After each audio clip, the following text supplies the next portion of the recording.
Welcome to Miss Pam Reads. We have been reading our way through Frog and Toad Together by Arnold Lobel. It has many stories, and so we've broken it down to one story for each video.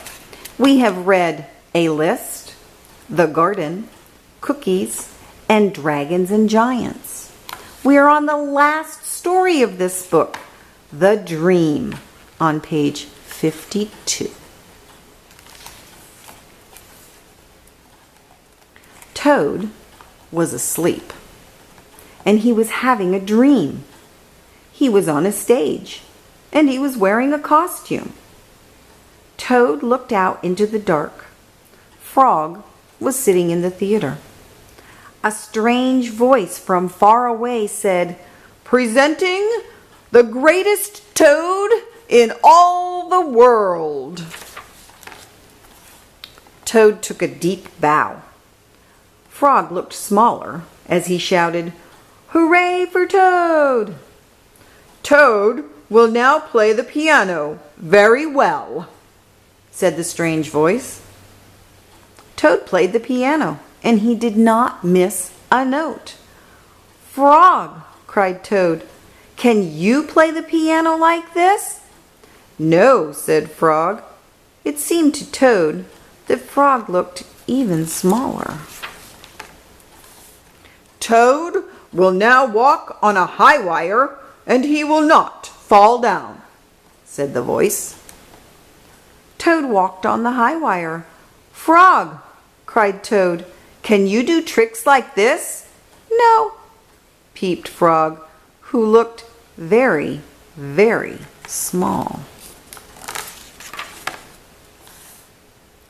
"Toad will now dance, and he will be wonderful," said the voice.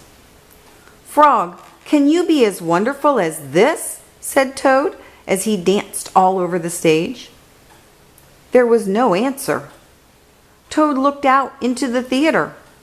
Frog was so small that he could not be seen or heard. "Frog," said Toad, "where are you?" There was still no answer. "Frog, what have I done?" cried Toad.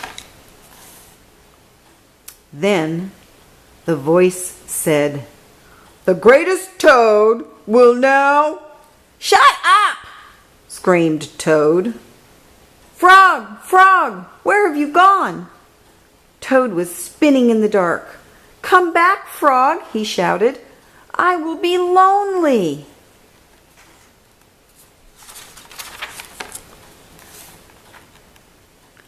"I am right here," said Frog. Frog was standing near Toad's bed. "Wake up, Toad," he said. "Frog, is that really you?"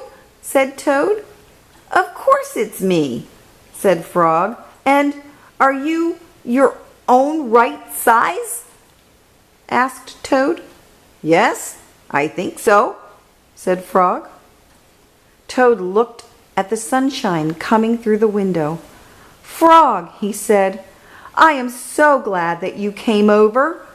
"I always do," said Frog. Then Frog and Toad ate a big breakfast, and after that they spent a fine, long day together. This is the end of the whole book of Frog and Toad Together.